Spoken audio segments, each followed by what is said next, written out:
Badass Buckeye here. Saban versus Jimbo Fisher. I have a special guest.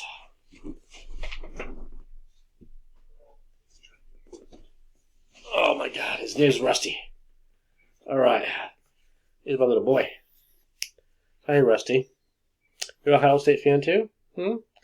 Yeah, he doesn't quite have the same kind of hat I've got, but he doesn't have any hats, as a matter of fact. But he's a little adorable boy. All right, say hi. Yep, he's an Ohio State fan too. All right. So Saban is starting crap by bringing that up. I know Saban came out and he apologized afterwards about the things he said, but it's mind-boggling. He would start a mess like that out of the blue and bring up names and schools, which is it's a no-no. And those two, they used to coach together. They used to be on the same team coaching together. That's what's really amazing. So maybe they're not really good friends after all. Maybe there's a lot of dirty laundry in the past. That's what Fisher had said. He says, we'll look into Saban's past. Find out what he's all about. I'm not going to get into that because I'm sure some reporter will try to scoop it up, the dirt. But for Saban to say what he did, like it's okay if he says it and no one else can say it. Well, I don't know what Saban's plan was. He's trying to get the boosters he's trying to get the Bama boosters involved so they'll contribute more money so they still continue to get the better players, pay them well. Bama doesn't seem to have a problem with that. And Saban has proven he's a great coach. There's no doubt the best coach of all time. Consider what he did. I mean, hell, he whipped the shit out of us Buckeyes, last year. So, that's quite embarrassing there. Anyway, those two teams will play sometime during the year, but it's at Bama. And maybe there'll be an upset there. I mean, Bama has the better team. I know Texas A&M beat Bama last year, and that was a close game. What was it, 38-31 or something like that?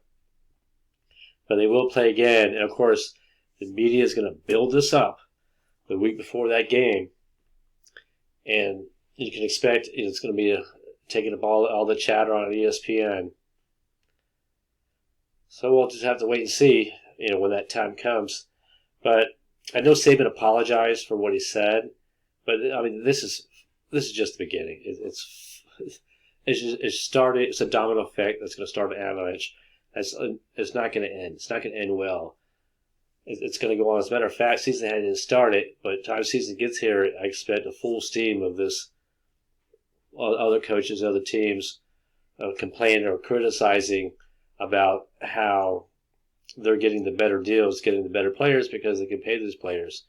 And the reason these top teams are on top all the time is because they get the best players. I mean, that's how it works. They get the 4 or 5 stars, and that's how it works. And especially on the defensive line, like Bama, Georgia had last year. They had all the studs on the D line that brought the team. Ohio State, they were very good on offense, but their defensive line was quite pathetic. Probably one of the worst in the Big Ten. I mean, there's no way in hell they would have beat Bama or Georgia at all. We couldn't even beat Michigan, much less Oregon. Their defensive line couldn't stop the run. So it's all about getting the best talent on the D-line because you got to stop the run and be able to put pressure on the QB. And with this NIL deal, that's gonna turn the tide. So that's what I'd be concentrated. If I was Ohio State, I would be getting the best studs. These 300-pound, 290-pound defensive tackles coming out of high school, I'd be in their pocket.